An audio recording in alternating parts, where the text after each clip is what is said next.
Gracias por estar aquí esta mañana en un día que es relativamente tranquilo en la sede del Senado, si bien no en los acontecimientos. Me imagino que estarán todos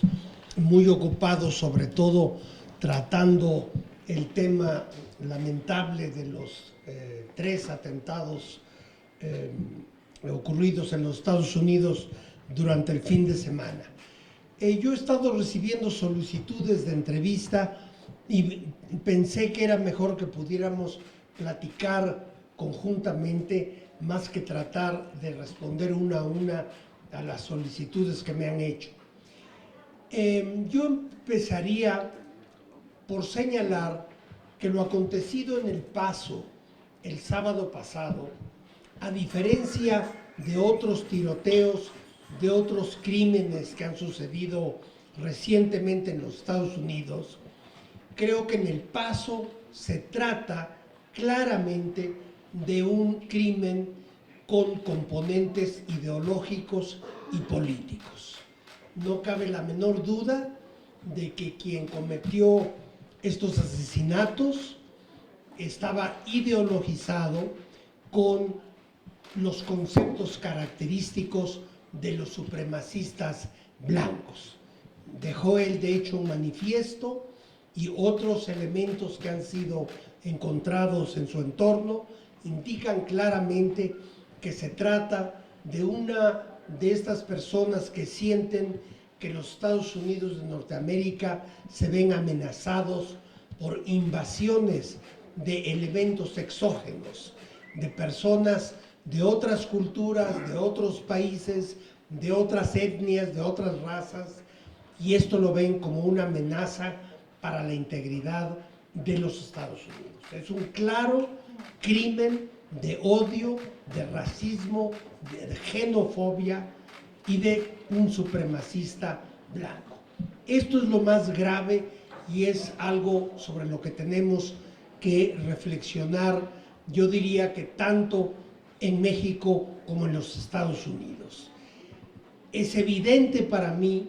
que este clima de animadversión hacia el extranjero, hacia el diferente, hacia el otro, ha sido animado en años recientes por el discurso proveniente de la Casa Blanca misma, ¿verdad? Cuando uno va creando a lo largo de los años, de los meses, un clima adverso a un sector particular de la sociedad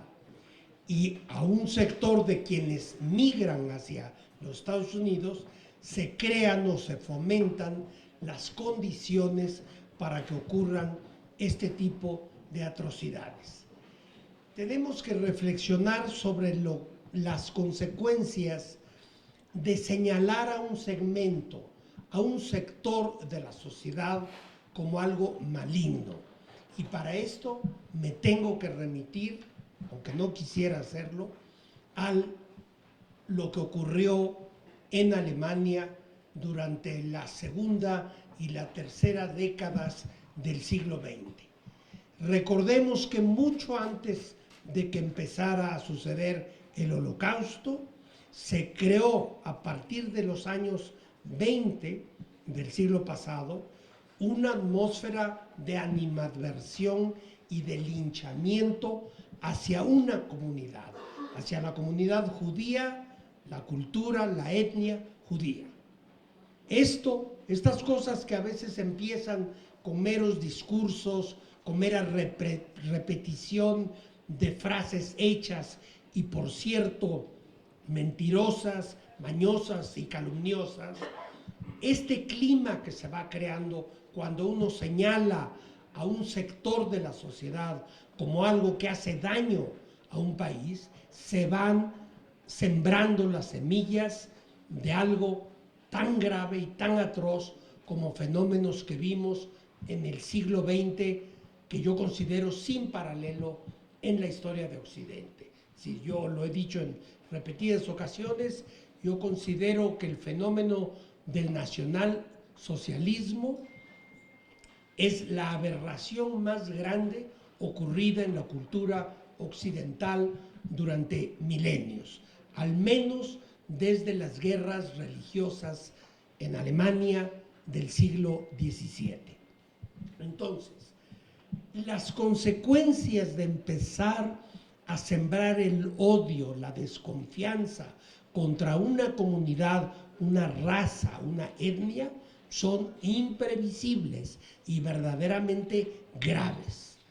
Sin querer intervenir en asuntos que son propios únicamente de los ciudadanos norteamericanos, porque como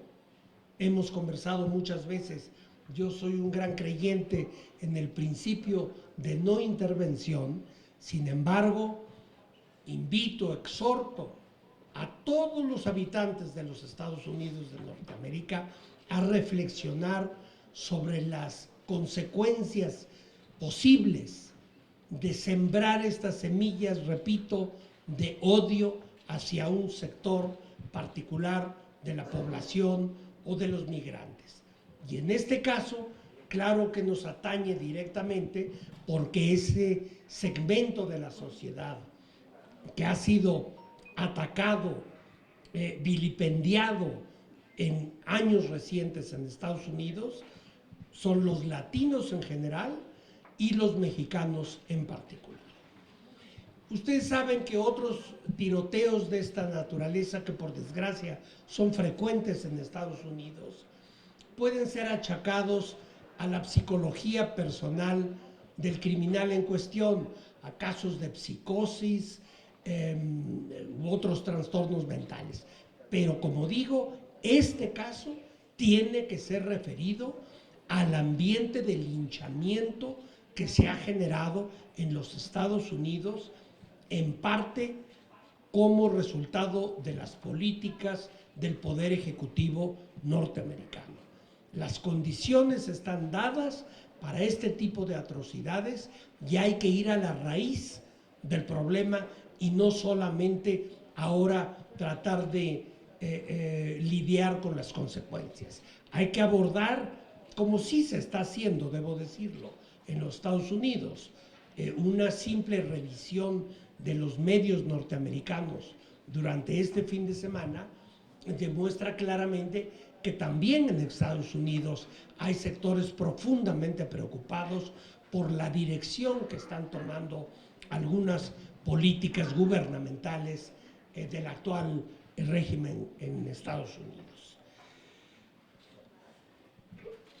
Por supuesto está el asunto también de la disponibilidad de armas en territorio norteamericano. Esto que es un asunto interno de los Estados Unidos, pero yo me imagino que todos ustedes estarán también al corriente de que muchos sectores norteamericanos, y no solamente dentro del Partido Demócrata, están hondamente preocupados y están señalando que no es conveniente para la propia población norteamericana el que las armas se consigan tan fácilmente en territorio norteamericano. Otra vez, este es un asunto interno de los Estados Unidos en el que no deseo inmiscuirme, pero está teniendo consecuencias que ahora afectan directamente a la población mexicana. También hay otro concepto sumamente grave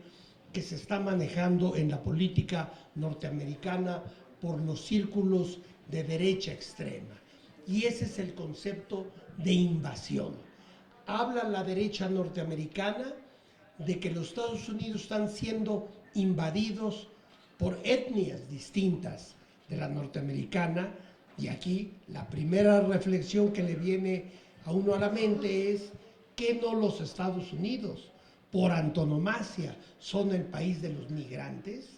porque está muy bien que las comunidades originales que llegaron en el siglo XVII a Virginia y a Nueva Inglaterra hayan sido esencialmente procedentes de la Gran Bretaña y de los países nórdicos de Europa, pero eso fue en el siglo XVII, en el siglo XVIII, cuando se podía hablar quizá de una cierta homogeneidad de la población blanca en Estados Unidos. Pero a partir del siglo XIX, Los Estados Unidos han sido constituidos por las grandes migraciones de irlandeses, de italianos, de alemanes, de gente verdaderamente de todas partes del planeta, y ya en el siglo XX migraciones de Japón, de China, del Oriente Extremo, en fin,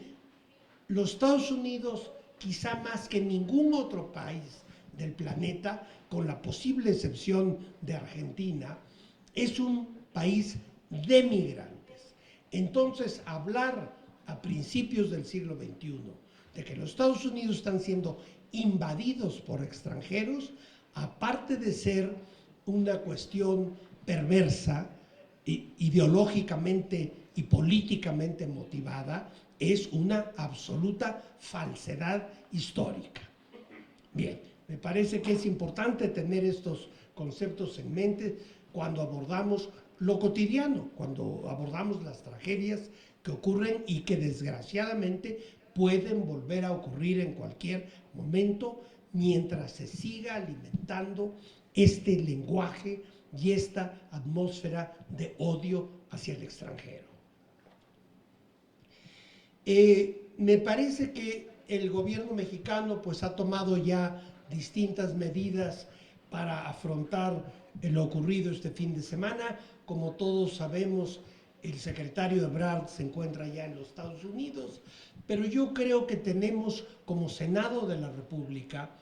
que insistir en la necesidad de proteger las instalaciones diplomáticas de México en Estados Unidos, porque son blancos evidentemente muy obvios para estos xenófobos, estos racistas que quieren atacar a los mexicanos. Los consulados, imaginen ustedes, 50 de ellos, yo mismo he sido cónsul en Estados Unidos y sé que cualquiera puede entrar a un consulado con una gran facilidad y podrían ocurrir cosas terribles si no exigimos al gobierno norteamericano que dé protección a todas las instalaciones consulares de México y no solo a los consulados, a los institutos culturales mexicanos, que como ustedes saben hay diversos institutos culturales en Washington, en Nueva York, en Chicago, en Los Ángeles, en muchas ciudades norteamericanas que pueden ser también blanco fácil de estos ataques. Ya no digamos la residencia y la Cancillería, las oficinas de la Embajada de México en Washington, pero allí de suyo hay más seguridad. Lo que me preocupa enormemente son las oficinas consulares y los institutos culturales de México en Estados Unidos. Y es una obligación del gobierno norteamericano, de las instituciones de seguridad que proveen seguridad en Estados Unidos, dar protección a nuestras instalaciones, dado el lenguaje de odio que emana del propio gobierno actual norteamericano. Eso es lo que yo quería comentarles y estoy a sus órdenes para cualquier comentario.